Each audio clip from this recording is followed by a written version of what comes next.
नमस्कार. मी डॉक्टर धनाश्री रत्नबाकी देशमुख. आज मी तुम्हाला बुबुळाच्या विकाराबद्दल थोडीशी माहिती देणार आहे. आता बुबुळ किंवा कॉर्निया हा डोळ्याचा सर्वात पुढचा भाग असतो. तर ह्या भागाचं काय महत्त्व असतं की सगळी जी सूर्यकिरणे आहेत ती बरोबर आपल्या नेत्रपटल म्हणजे रेटिनाच्या सेंटरवरती फोकस करण्याचं काम हे बुबुळाचं काम असतं. तर त्याच्यासाठी तो कॉर्निया किंवा बुबुळ आपल्याला पारदर्शी असावा लागतो. जो कॉन्टॅक्ट लेन्स सारखा दिसणारा ह्युमन पार्ट आहे त्याला बुबुळ असं म्हणतात.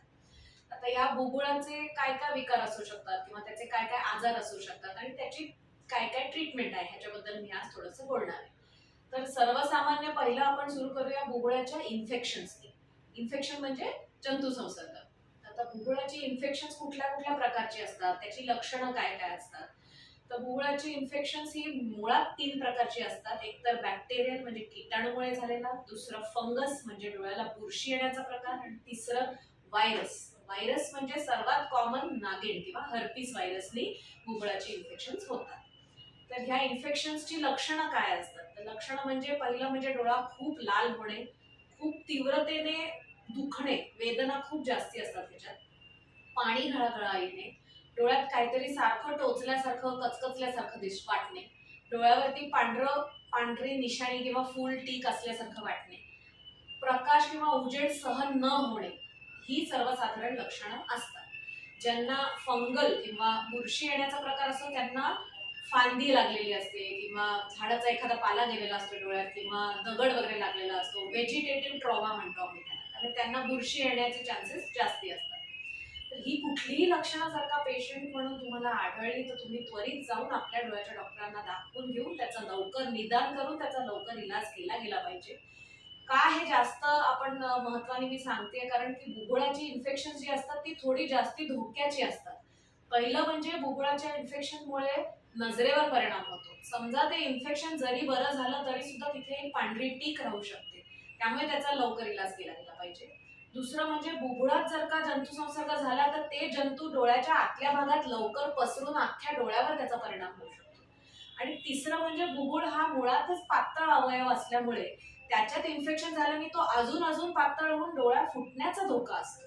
म्हणून बुबुळाची इन्फेक्शन ही बाकी कुठल्या इन्फेक्शन पेक्षा जास्ती धोकादायक असल्यामुळे त्याचं निदान लवकर होऊन त्याचा इलाज लवकर झाला पाहिजे. त्यामुळे ह्यातले कुठलेही लक्षणं तुम्हाला जाणवली तर त्वरित त्याचा इलाज तुम्ही करून घ्या. हे इन्फेक्शन बद्दल झालं.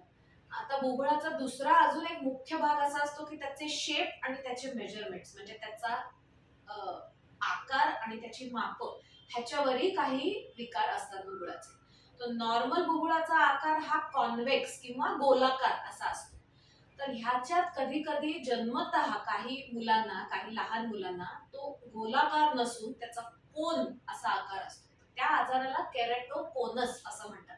म्हणजे बुबुळाचा शेप कॉन्व्हेक्स नसून स्मूथ नसून तो कोन सारखा असतो. त्यामुळे तो खूप शार्प आणि स्टीप असतो.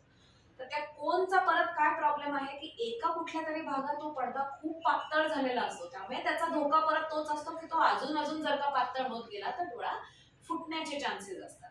आता ह्या केराटोकोनसची लक्षणं काय असतात? लहान मुलं पहिलं सांगणार की नजरेत दोष आहे म्हणजे दिसायला त्रास होतोय.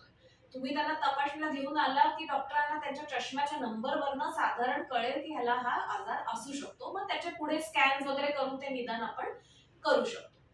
आता ह्याचा इलाज काय असतो? ह्याचा इलाजही वेगवेगळ्या प्रकारे असतो. आयदर चष्म्याच्या नंबराने होतो किंवा त्याला कडक कॉन्टॅक्ट लेन्स दिली जाते किंवा C3R नावाचं एक प्रोसिजर असतं.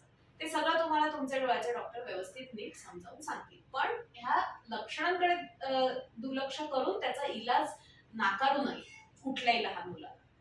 आता बुबुळाची ऑपरेशन्स काय काय असतात? तर बुबुळाचे ऑपरेशन म्हणजे अख्खं बुबुळ बदलण्याचंच ऑपरेशन असतं. त्याला आपण कॉर्नियल ट्रान्सप्लांट असं म्हणतो. तेही वेगवेगळ्या प्रकारचे असतात आणि ते तुमचे डॉक्टर तुम्हाला जेव्हा ज्याची गरज पडेल त्याच्या प्रकारे तुम्हाला तो सल्ला दिला जाईल. त्यामुळे मूळ सांगायची गोष्ट अशी की बुबुळाच्या कुठल्याही लक्षणांवरती, कुठल्याही आजारावरती दुर्लक्ष न करता त्याच्यावर त्वरित इलाज करून घेणे हे अत्यंत